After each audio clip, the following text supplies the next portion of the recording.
जय माता दी दोस्तों, स्वागत है आप सभी का मेरे चैनल एनआरआई बिहार की बेटी में। मैं पूनम माता रानी से आप सभी की कुशल मंगल की कामना करती हूँ। इस साल की नवरात्रि आप सभी के लिए मंगलमय हो। नवरात्रि की ढेर सारी शुभकामनाएं आप सभी को मेरे तरफ से। तो आज के इस वीडियो में मैं बहुत ही महत्वपूर्ण टॉपिक आप लोग साथ शेयर करने वाली हूँ। तो ये जो वीडियो है वो खासकर महिलाओं के लिए है कि अगर पूजा के दौरान, पूजा पाठ के दौरान अगर मानसिक धर्म से हो जाती है औरत या फिर पीरियड आ जाता है, तो हमें क्या करना चाहिए। और ख़ासकर नवरात्रि में, जैसे कि नवरात्रि के दिन चल रहे हैं, तो इस समय जो है हम पीरियड हो जाते हैं, तो हमें पूजा पाठ कैसे करना चाहिए, क्या छोड़ देना चाहिए या कंटिन्यू रखना चाहिए, या फिर हम पाठ कर रहे हैं तो पाठ हमें कैसे कंप्लीट करना है। जो भी पाठ कर रहे हैं आप सब, जैसे कि दुर्गा सप्तशती का पाठ होता है तो उसे कोई 9 दिन में 9 बार पढ़ते हैं और कोई उसे 1 बार कंप्लीट करते हैं 9 दिनों में। तो इन सब चीज़ों को हम अगर पीरियड हो जाता है तो कैसे कंप्लीट करेंगे, कैसे पूरा करेंगे, तो इस विषय पे जो है आज हम बात करने वाले हैं इस वीडियो में। और साथ ही ये भी जानेंगे कि अगर नवरात्रि में हमें कन्या नहीं मिलती है कन्या पूजन के लिए, तो उसके लिए क्या करें। जो बाहर रह रहे हैं, विदेशों में रह रहे हैं, अगर कन्या नहीं मिल रही है तो उस पर हम कैसे कन्या पूजन करें। तो ये सारी बातें मैं आप लोग साथ शेयर करूंगी इस वीडियो में। तो आप सब मेरे साथ मेरे चैनल पे बने रहें, और अगर आपको मेरा वीडियो अच्छा लगता है तो मेरे वीडियो को लाइक करके, और जो भी मेरे चैनल पे नए हैं चैनल को सब्सक्राइब ज़रूर कर दीजिएगा दोस्तों, क्योंकि आपके एक लाइक और सब्सक्राइब से हमें काफ़ी ज़्यादा हिम्मत और प्रेरणा मिलती है, तो ज़रूर कीजिएगा। चलिए शुरू करते हैं और जान लेते हैं कि इन सब समस्याओं का क्या समाधान है। दोस्तों आगे बढ़ते हैं और जान लेते हैं कि नवरात्रि के दौरान अगर हमें पीरियड आ जाए तो क्या करना चाहिए, क्या नहीं करना चाहिए। तो सबसे पहले मैं आप लोगों को बता दूं कि अगर नवरात्रि में आप कलश स्थापना किए हैं और पाठ कर रहे हैं रोज़, तो वो जो भी पाठ हो, ये कोई दुर्गा चालीसा का पाठ हो या फिर जैसे दुर्गा सप्तशती का पाठ हो, जैसे कि आप डेली उसे ख़त्म कर रहे हैं या फिर उसे 9 दिनों में ख़त्म कर रहे हैं, तो इस दौरान हमें जो है पीरियड आ जाता है, इसका उपाय क्या है और हम कैसे पाठ कंप्लीट करें। ये बहुत बड़ी समस्या होती है महिलाओं के लिए। तो देखिए दोस्तों, मैं आप लोगों को बता दूं कि अगर इस दौरान, पूजा पाठ के दौरान पीरियड आ जाता है, तो आप सबको घबराने की बिल्कुल भी ज़रूरत नहीं है। पाठ कर रहे हैं, उनका पाठ बिल्कुल भी खंडित नहीं होगा। कलश स्थापना किए हैं तो बिल्कुल भी नहीं होगा।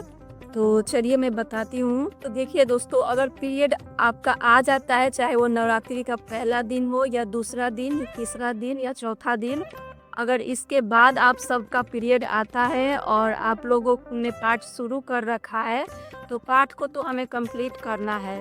तो अगर आपके घर में कोई सदस्य है, अगर आपके पति हैं या फिर आपके कोई भी संबंधी रिलेशन में है, कोई देवरानी जेठानी या सास, अगर कोई सक्षम है तो आपके बदला वो जो है पाठ कर सकते हैं। और जब तक आप ठीक नहीं हो जाते, जैसे पीरियड होता है तो हम 4 या 5 दिन बाद ही कोई पूजा माता का कर सकते हैं।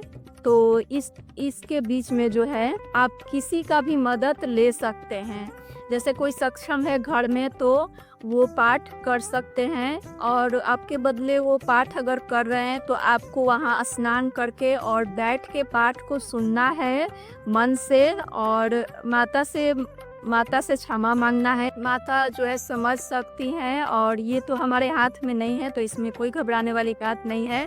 तो अगर कोई पाठ कर रहा है, आपके अगर पति हैं या सास हैं, देवरानी जेठानी, तो आपको वहाँ बैठ के स्नान करके और सुनना है और ध्यान करना है माता का, मतलब मन से पूजा करना है। आपको वहाँ पूजा करने नहीं जाना है, लेकिन आपके बदले जो है पति आपके हो या फिर कोई हो, तो पूजा करके और पाठ आपको सुनाने में सक्षम है तो सुना सकते हैं और आप सुन सकते हैं। तो इस तरीके से जो है हम पाठ को, आप जितना अगर डेली कंप्लीट कर रहे हैं, वो सक्षम है तो वो करें। और जब तक आप ठीक नहीं हो जाते हैं तब तक वो आप जो है मन से सुनना है। और जब आप ठीक हो जाती हैं तो फिर माता से क्षमा मांग के और माता से बोल के कि माता अब मैं सक्षम हूँ, अब मैं कर सकती हूँ, तो आप जो है उसके बाद अपना कंटिन्यू रखिए। उसके बाद जो है आप अपना पूरा कर सकते हैं जो भी पाठ है। तो इस तरीके से भी हम कर सकते हैं। और एक बात है कि अगर आपके घर में कोई रिलेशन में सक्षम नहीं है पाठ सुनाने में, पाठ करने में, तो आप जो है पूजा करवा दीजिए घर के किसी सदस्य से, पति से हो या फिर सास या देवरानी जेठानी, आप किसी से पूजा करवा दीजिए। और ये जो कार्य है अगर हो पाए, अगर आपके कोई अगल बगल में पंडित हैं तो आप उनका भी सहारा ले सकते हैं। जैसे कि माता से बोलकर हम उनका सहारा लेंगे, मन से बोलेंगे कि भाई मैं उनको दे रही हूँ कि ये पूरा करेंगे, तो पंडित जी भी है सुबह शाम पाठ कर देंगे और आपको बैठ के वहाँ सुनना है। तो इस तरीके से भी आप सब पूजा जो है पाठ अपना कंप्लीट कर सकते हैं। और अगर आप ठीक हो जाएं, अगर षष्ठी सप्तमी अष्टमी यहाँ तक आप ठीक हो जाएं, तो उसके बाद जो है उसके बाद वाला पाठ आप सब कंप्लीट कर सकते हैं। कोई टेंशन लेने वाली बात नहीं है। ये तो हो गया कि नवरात्रि में हमें पीरियड आ जाए तो हमें अपना पाठ कंप्लीट, पूजा कैसे करना है, पूजा पाठ कंप्लीट कैसे करना है, और कोई टेंशन लेने वाली बात नहीं है। तो अब हम आगे बढ़ते हैं और जान लेते हैं कि नवरात्रि में अगर हमें कन्या ना मिले तो हम कन्या पूजन कैसे करें। तो दोस्तों देखिए, अगर हम गांव में कन्या मिलने का कोई प्रॉब्लम नहीं होता है, गांव में बहुत सारी कन्याएं मिल जाती हैं और हम कर सकते हैं ये कन्या पूजन। लेकिन ये जो है समस्या बहुत सारे लोगों के साथ है, भी विदेश में रह रहे हैं, अगर कोई जहाँ वहाँ कन्या नहीं मिल रही है तो वो कन्या पूजन कैसे करेंगे। तो इसका भी उपाय है दोस्तों। अगर आपको कन्या नहीं मिल रही है और अगर आप पाठ किए हैं तो देखिए, कन्या पूजन तो ज़रूरी होता है, कन्या पूजन करना ज़रूरी होता है। अगर पाठ हम 9 दिन कर रहे हैं, कलश रखे हैं, तो ऐसे भी जो कलश नहीं रखे हैं, पाठ नहीं कर रहे हैं, वो भी कन्या पूजन कर सकते हैं। ये बहुत ही अच्छा होता है नवरात्रि में कन्या पूजन करवाना। तो जैसे कि कन्या ना मिले तो भी आप कन्या पूजन कर सकते हैं।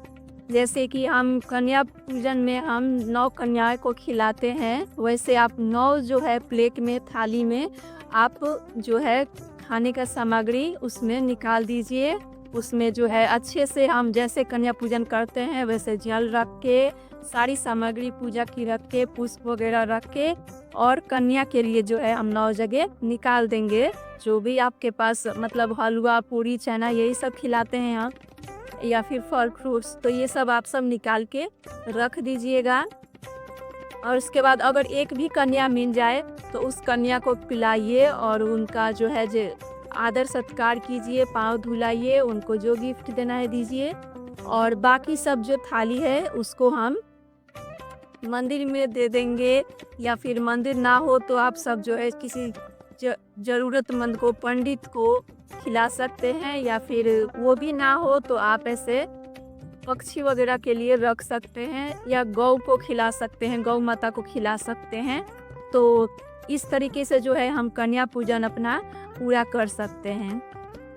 और अब आपके पास अगर 9 कन्याएं नहीं मिलती हैं और 2 या 3 ही कन्याएं मिली, तो आप सब जो है उनको दोहरा, अगर 9 थाली में निकाल दीजिए और 2-3 बार उनको जो है थोड़ा थोड़ा करके दोहरा तेहरा देंगे, तो जो है 9 कन्याओं का हमारा जो है विधि पूरा हो जाता है। तो इस तरीके से जो है आप सब कन्या पूजन कर सकते हैं अगर कन्या ना मिले तो सारी बातें क्लियर हो गई कि अगर पीरियड आ जाए तो हमें पूजा पाठ कैसे कंप्लीट करनी है, और कन्या ना मिले तो हमें कन्या पूजन कैसे करना है। तो दोस्तों, आज का ये वीडियो मेरा यही तक था और उम्मीद करती हूँ कि ये वीडियो आप सभी के लिए काफ़ी लाभदायक होगा। आप सब मेरे वीडियो को एक लाइक करके, और जो भी मेरे चैनल पर नए हैं चैनल को सब्सक्राइब जरूर कर दीजिएगा दोस्तों, इसी तरह के वीडियो देखने के लिए। और अगर आप सभी को नवरात्रि के संबंधित में कोई भी अगर प्रॉब्लम है, क्वेश्चन है, तो आप सब कमेंट बॉक्स में कर सकते हैं, मैं ज़रूर उसका रिप्लाई दूंगी। और जो पीरियड से संबंधित या फिर कन्या पूजन से संबंधित आप सभी को अगर कुछ बातें नहीं समझ में आई होगी तो कमेंट करें, मैं उसका रिप्लाई दूंगी। तो आप लोगों से फिर जल्द मुलाकात होगी एक नए वीडियो में। तब तक के लिए धन्यवाद।